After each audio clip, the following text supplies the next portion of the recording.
അസ്സാം വലൈക്കും dear friends. ഇന്നത്തെ നമ്മുടെ സ്പെഷ്യൽ നിങ്ങൾ ആരും ഇതുവരെയും ട്രൈ ചെയ്ത് നോക്കിയിട്ടില്ലാത്ത ഒരു അടിപൊളി വെറൈറ്റി റെസിപ്പിയാണ്. നമ്മുടെ ഈ വീഡിയോ കണ്ടുകൊണ്ടിരിക്കുന്ന സമയത്ത് നിങ്ങൾക്ക് ഇഷ്ടപ്പെടുകയാണെങ്കിൽ ഒന്ന് ലൈക്ക് ചെയ്തേക്കണേ. അതുപോലെ തന്നെ നമ്മുടെ ഈ ചാനൽ ആദ്യമായിട്ട് കാണുന്നവരും ഇതുവരെയും സബ്സ്ക്രൈബ് ചെയ്യാത്തവരും പ്ലീസ് ഒന്ന് സബ്സ്ക്രൈബ് ചെയ്തേക്കണേ. ഞാനിടുന്ന വീഡിയോസ് ഉടനടി കിട്ടുന്നതിനായി സബ്സ്ക്രൈബ് ബട്ടന്റെ തൊട്ടടുത്ത് കാണുന്ന ബെല്ലൈക്കൺ കൂടി ക്ലിക്ക് ചെയ്തിട്ട് ഓൾ എന്ന ഓപ്ഷൻ എനേബിൾ ചെയ്യാനും മറക്കല്ലേ.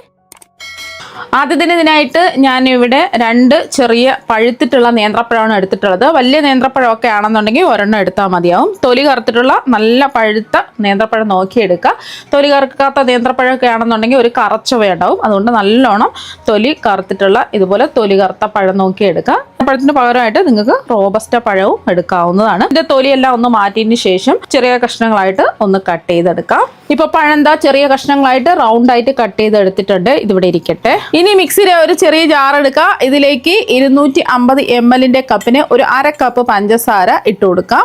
ഇത് ചെറിയൊരു മധുരം ഉണ്ടാവുള്ളൂ. നല്ല മധുരമൊക്കെ വേണമെന്നുണ്ടെങ്കിൽ 1/4 കപ്പ് പഞ്ചസാര കൂടി ചേർത്ത് കൊടുക്കുക. അപ്പോൾ 3/4 കപ്പ് പഞ്ചസാര എടുക്കാം. ഇനി ഇതിലേക്ക് നല്ലൊരു മണവും ടേസ്റ്റും ഒക്കെ കിട്ടുന്നതിന് വേണ്ടിയിട്ട് 2 ഗ്രാമ്പും കൂടി ചേർത്ത് കൊടുക്കാം. കൂടുതലൊന്നും വേണ്ട, 2 ഇട്ട് കൊടുത്താൽ മതി. എന്നിട്ട് നല്ലതുപോലെ ഒന്ന് പൊടിച്ചെടുക്കാം. അപ്പോൾ പഞ്ചസാര ഫൈൻ പൗഡറായിട്ട് പൊടിച്ചെടുത്തിട്ടുണ്ട്. ഇനി ഒരു മിക്സിയുടെ ജാർ എടുക്കുക. ഇതിലേക്ക് 3 കോഴിമുട്ട പൊട്ടിച്ചത് ഒഴിച്ചു കൊടുക്കുക. കോഴിമുട്ട എടുക്കുന്ന സമയത്ത് റൂം ടെമ്പറേച്ചറിലുള്ള മുട്ട വേണം എടുക്കാനായിട്ട്. ഫ്രിഡ്ജിലിരിക്കുന്ന മുട്ട എടുത്ത് വെച്ച് അതിൻ്റെ തണുപ്പ് മാറിയിട്ടെടുക്കുക. മുട്ട ഇഷ്ടമില്ലാത്തവരാണെന്നുണ്ടെങ്കിൽ മുട്ട ചേർക്കേണ്ട ആവശ്യമില്ല, അല്ലാതെയും ചെയ്തിട്ടെടുക്കാം. വേണമെന്നുണ്ടെങ്കിൽ ഒരു 1/4 കപ്പ് നല്ല കട്ടിയുള്ള പുളിപ്പില്ലാത്ത തൈര് ചേർത്ത് കൊടുക്കാം. ഇനി ഇതിലേക്ക് ഒരു 1/4 കപ്പ് എണ്ണ ഒഴിച്ചു കൊടുക്കാം. അപ്പോൾ എണ്ണയ്ക്ക് പകരമായിട്ട് നിങ്ങൾക്ക് മെൽറ്റഡ് ബട്ടർ വേണമെന്നുണ്ടെങ്കിൽ അത് എടുക്കാവുന്നതാണ്, ഒരു 1/4 കപ്പ്. അല്ലാന്നുണ്ടെങ്കിൽ നെയ്യാണെന്നുണ്ടെങ്കിൽ ഒരു 2 ടേബിൾ സ്പൂൺ നെയ്യ് എടുക്കുക. ഏതാണോ നിങ്ങളുടെ കയ്യിലുള്ളത് അത് ചേർത്ത് കൊടുക്കുക. വെളിച്ചെണ്ണ ഒഴിച്ച് ഏത് ഓയിൽ വേണമെങ്കിലും എടുക്കാം. ഇനി ഇതിലേക്ക് ഫ്ലേവറിന് വേണ്ടിയിട്ട് 1 ടീസ്പൂൺ വാനില എസൻസ് ആണ് ചേർത്ത് കൊടുക്കുന്നത്. ആ മുട്ടയുടെ ഒരു സ്മെല്ലൊക്കെ ഒന്ന് മാറി കിട്ടുന്നതിന് വേണ്ടിയിട്ടാണ്, നല്ലൊരു ഫ്ലേവർ കിട്ടുന്നതിന് വേണ്ടിയിട്ടാണ് വാനില എസൻസ് ചേർത്ത് കൊടുക്കുന്നത്. എല്ലാവരുടെ കയ്യിലും വാനില എസൻസ് ഉണ്ടാവില്ല. അപ്പോൾ നമ്മൾ എന്താ ചെയ്യുക, പഞ്ചസാര പൊടിച്ച സമയത്ത് 2-3 ഏലക്കയും കൂടെ ഇട്ടിട്ട് ഏലക്കയുടെ തൊണ്ട് മാറ്റിയിട്ട് കുരു ഇട്ടിട്ട് നമ്മൾ ഗ്രാമ്പു ഇട്ടില്ലേ അതിൻ്റെ കൂടെ തന്നെ ഏലക്കയുടെ തൊണ്ട് മാറ്റിയിട്ട് കുരുവും കൂടെ ഇട്ട് നല്ലോണം ഒന്ന് പൊടിച്ചെടുത്താൽ മതി. ഇനി ഇത് ഒന്ന് നമുക്ക് ബ്ലെൻഡ് ചെയ്തെടുക്കാം. അപ്പം മുട്ട നല്ലതുപോലെ ഇത് അടിച്ചെടുത്തിട്ടുണ്ട്. നമ്മൾ അടിച്ചെടുത്ത മുട്ടയിലേക്ക് പൊടിച്ചു വെച്ച പഞ്ചസാര മുഴുവനും ഇട്ട് കൊടുക്കുക. ഇനി നല്ലൊരു കളർ കിട്ടുന്നതിന് വേണ്ടിയിട്ട് യെല്ലോ ഫുഡ് കളറും കൂടി ചേർത്ത് കൊടുക്കാം. ഇത് വേണമെന്ന് നിർബന്ധമൊന്നുമില്ല, കാണാൻ ഒരു ഭംഗിക്ക് വേണ്ടിയിട്ടാണ് ഫുഡ് കളർ ചേർത്ത് കൊടുത്തിട്ടുള്ളത്. ഇതിന് പകരമായിട്ട് നിങ്ങൾക്ക് 2 നുള്ള മഞ്ഞൾപ്പൊടി ചേർത്ത് കൊടുത്താലും മതി. ആ മഞ്ഞൾപ്പൊടിയുടെ ടേസ്റ്റോ കുത്തലോ ഒന്നും ഉണ്ടാവില്ല, ചെറിയൊരു മഞ്ഞ കളർ ഉണ്ടാവും. ഇനി ഇതൊന്ന് അടിച്ചെടുക്കാം. അപ്പം നമ്മൾ പഞ്ചസാര പൊടിച്ചെടുത്തതും കൂടി ചേർത്തിട്ട് ഇതാ ഒന്ന് അടിച്ചെടുത്തിട്ടുണ്ട്. പഞ്ചസാര പൊടിച്ചെടുത്ത അതേ ജാറിൽ തന്നെ നമ്മൾ കട്ട് ചെയ്ത് വെച്ചിരിക്കുന്ന നേന്ത്രപ്പഴമില്ലേ അതിട്ട് നന്നായിട്ടൊന്ന് അടിച്ചെടുക്കാം. അപ്പോൾ ഒരു 2 ടേബിൾ സ്പൂൺ പാലും കൂടി ഒഴിച്ചിട്ട് നന്നായിട്ട് ഇതൊന്ന് അടിച്ചെടുക്കാം. അപ്പോൾ ആ പഴവും നന്നായിട്ട് അടിച്ചെടുത്തിട്ടുണ്ട്.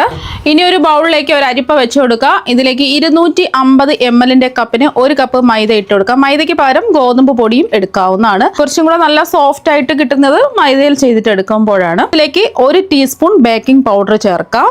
ബേക്കിംഗ് പൗഡർ തന്നെ ചേർത്ത് കൊടുക്കുക. ഇല്ലാന്നുണ്ടെങ്കിൽ മാത്രം 1/2 ടീസ്പൂൺ ബേക്കിംഗ് സോഡ ചേർത്താൽ മതി. 1/4 ടീസ്പൂണോ 1/2 ടീസ്പൂണോ ചേർത്ത് കൊടുക്കുക.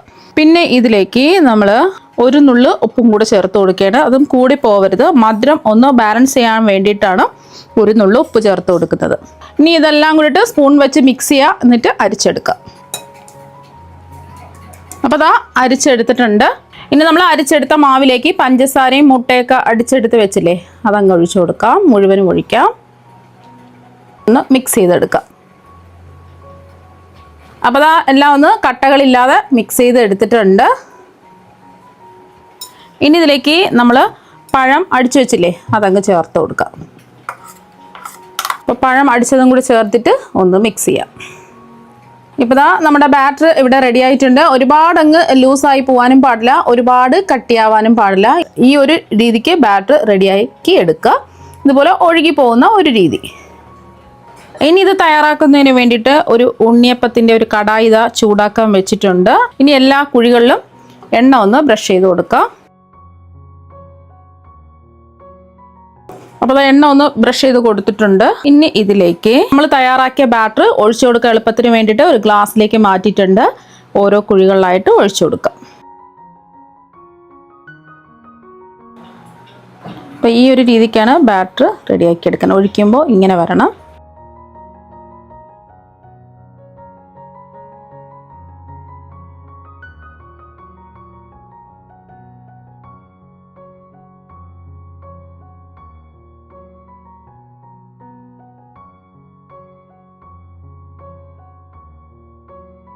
എല്ലാ കുഴികളിലും ബാറ്റർ ഒഴിച്ചു കൊടുത്തിട്ടുണ്ട്. ഇനി നമുക്ക് ഇതൊന്ന് മൂടി വെച്ച് കൊടുക്കാം. ലോ ടു മീഡിയം ഫ്ലെയിം വെച്ച് കൊടുക്കാം. ഇപ്പം നമ്മൾ മൂടി വെച്ച് ബേക്ക് ചെയ്യാൻ തുടങ്ങിയിട്ട് ഒരു 4 മിനിറ്റ് കഴിഞ്ഞിട്ടുണ്ട്. ഇനി നമുക്കൊന്ന് തുറന്ന് നോക്കാം. അപ്പോൾ കണ്ടില്ലേ, നല്ലോണം വീർത്ത് ഇതാ റെഡിയായി കിട്ടിയിട്ടുണ്ട്. എന്തിട്ടാണോ എന്ന് അറിയാൻ വേണ്ടിയിട്ട് ഒരു ടൂത്ത് പിക്ക് വെച്ച് ഒന്ന് കുത്തി നോക്കാം. ഇപ്പം മാവൊന്നും ഒട്ടിപ്പിടിക്കാതെ ടൂത്ത് പിക്ക് ഇതാ ക്ലിയർ ആയിട്ട് കിട്ടിയിട്ടുണ്ട്. അഥവാ മാവ് ഒട്ടിപ്പിടിച്ചിരിക്കുകയാണെന്നുണ്ടെങ്കിൽ 1-2 മിനിറ്റും കൂടി ലോ ഫ്ലെയിമിൽ വെച്ചിട്ട് ബേക്ക് ചെയ്തെടുക്കാം. ഇനി ഇത് നമുക്ക് ഓരോന്നായിട്ട് എടുത്ത് മാറ്റാം.